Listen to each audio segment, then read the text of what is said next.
बिस्मिल्लाहिर्रहमानिर्रहीम अल्लाहुम्मा सल्लि अला सय्यिदिना व मौलाना मुहम्मदिन व अला आलि सय्यिदिना व मौलाना मुहम्मद कमा सल्लैता अला इब्राहीम व अला आलि इब्राहीम इन्नका हमीदुम मजीद।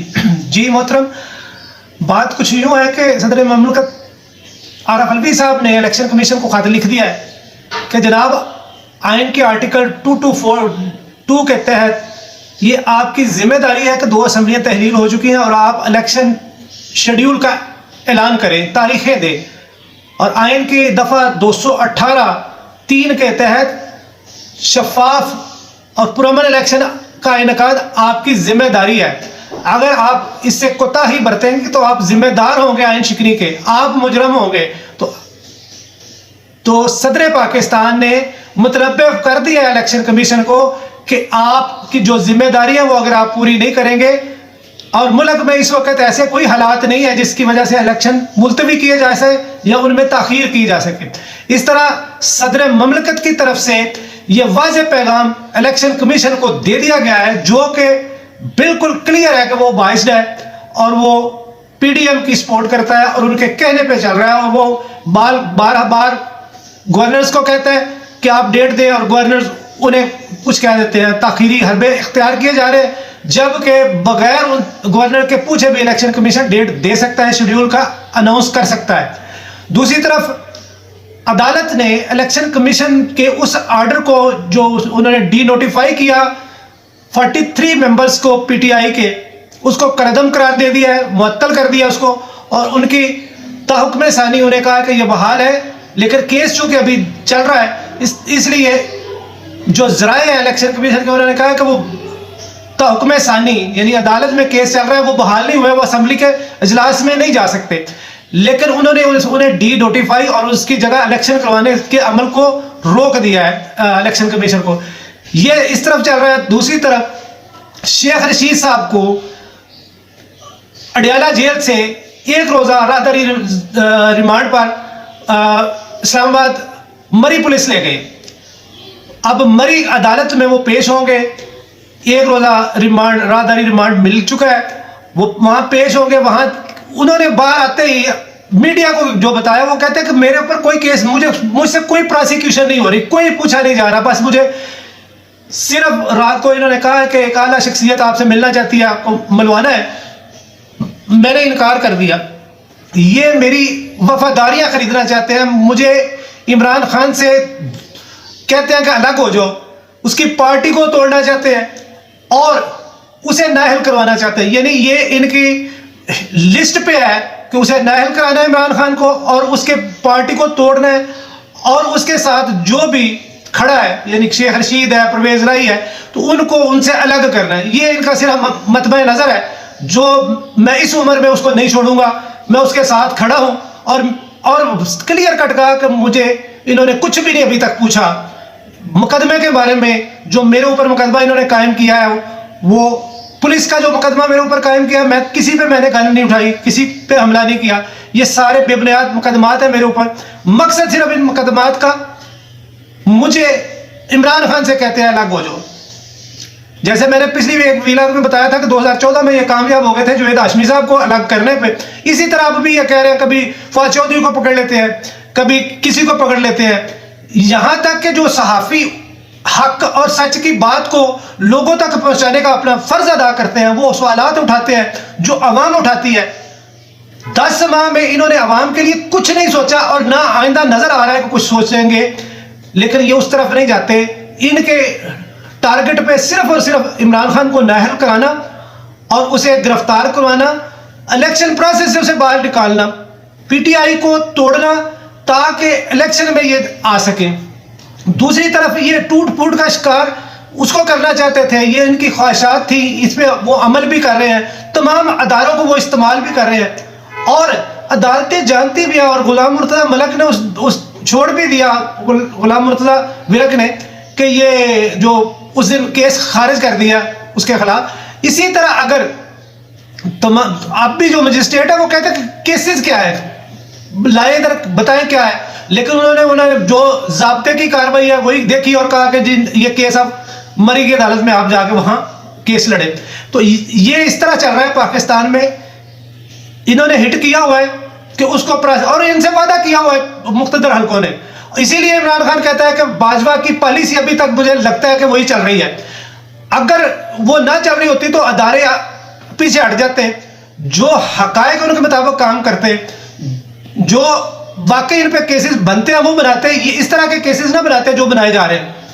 दूसरी तरफ ये खुद टूट फूट का शिकार हो चुकी है PMLN, और अब एहसन इकबाल की सीट भी, जैसे शाहिद खान अब्बासी, पहले मिफ्ता इस्माइल, फिर शाहिद खान अब्बासी और महताब अब्बासी, ये सारे नाराज हैं। इसी तरह अब एहसन इकबाल के बारे में उनके अपने वर्कर्स ने कह दिया कि ये बाबू टाइप का बंदा है, ये इसको इलेक्शन से क्या लेना देना, ये वर्कर्स के पास जाता ही नहीं, ये सेक्रेटरी जनरल है। सेक्रेटरी जनरल किसी ऐसे बंदे को बनाया जाए जो मुतहर्रक हो, वर्कर्स को साथ लेकर चले, तो ये अब उनके अंदर उसकी सीट भी खतरे में है। अब देखते होते। दूसरी तरफ IMF मसलसल इन पर दबाव डाल रहा था कि उन्हें, चूंकि मैंने बारहा कहा कि सबको नजर आ रहा है कि हुकूमत आने वाली PTI की है, इमरान खान अगला वजीर आजम होगा, ये सबको नजर आ रहा है। इसलिए वो कहते हैं कि उसको लाओ, उसके दस्तखत चाहिए हमें, ये बहाल कराने के लिए IMF का जो प्रोग्राम है इसको बहाल करने के लिए उसके साइन हमें दरकार है।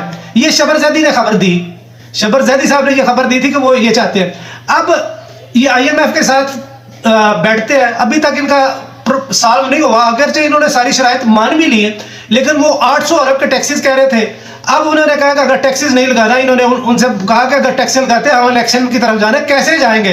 तो उन्होंने फिर कहा तरक्याती बजट में से, जो कि 727 अरब रुपए का है, उसमें से फिर आप वो कम करें। तो इन्होंने तय कर लिया कि उसमें से 727 अरब में से 400 अरब ये तरक्याती अखराजात में इस्तेमाल करेंगे और 327 अरब वहां से कटौती करेंगे, और गैर तरक्याती जो अखराजात है उनमें भी कमी करेंगे। इस तरह इन्होंने IMF को डील किया है।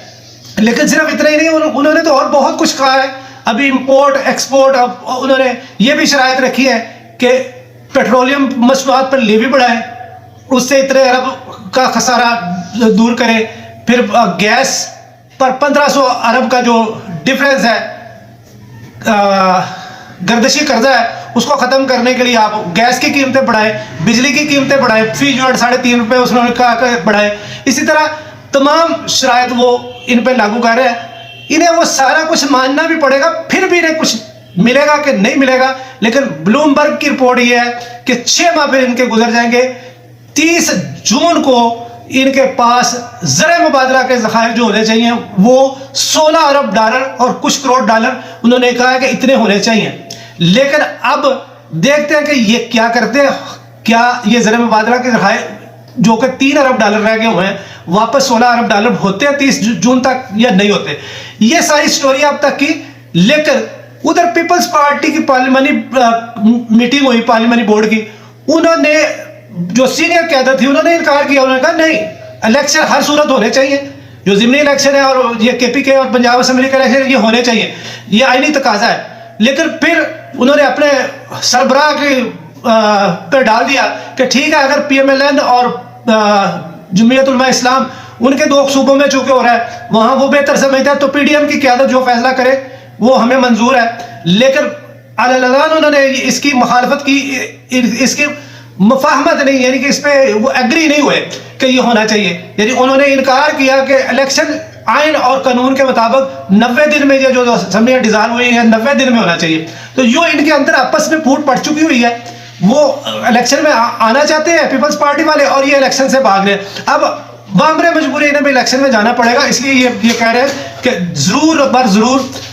सेक्रेटरी जनरल को भी तब्दील किया जाए, एहसन इकबाल को भी तब्दील किया जाए और ये तेज काम किया जाए। और इसी वजह से ये बहुत ज्यादा प्रेशराइज कर रहे हैं अदारों को इस्तेमाल कर रहे हैं, ताकि वो दिन जल्द अज जल्द आ जाए जब इमरान खान नाअहल हो जाए और वो गिरफ्तार हो जाए या PTI टूट जाए।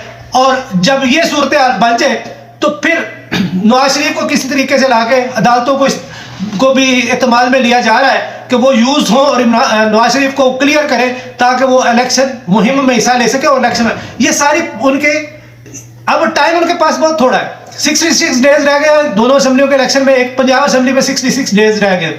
अगर इस दौरान वो इलेक्शन की शेड्यूल नहीं अनाउंस करते हैं, अभी कल अदालत में भी ये काम चल रहा है, तो देखते हैं वहां से क्या फैसला आता है, ये डेट मिलती है या नहीं मिलती, ये कितना और इसको लिंगर ऑन कर सकते हैं, ये अभी पता चल जाएगा चंद दिनों में। ये ज़्यादा लिंगराम कर नहीं सकेंगे, इसीलिए दोनों महाजों पे ये काम कर रहे हैं। उधर लोगों को खींचतानी कर रहे हैं कि पार्टी टूटे और हमारे मकासद हासिल हों जो कि नज़र नहीं आ रहे। अभी तक ये अपने काम में नाकाम हैं, अभी तक ये कामयाब नहीं हुए, ना पार्टी तोड़ने में, ना उसे असबी शिकस्त देने में, बल्कि उसने इमरान खान अकेले ने इन सब को असब शिकस्त दे चुका है।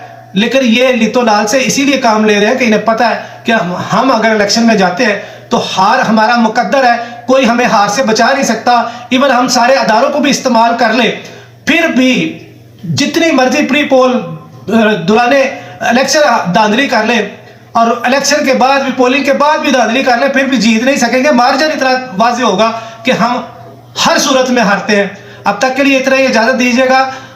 चैनल को सब्सक्राइब करें, बेल आइकन को प्रेस करें, कमेंट करें, लाइक करें और शेयर करें। अल्लाह हाफिज़।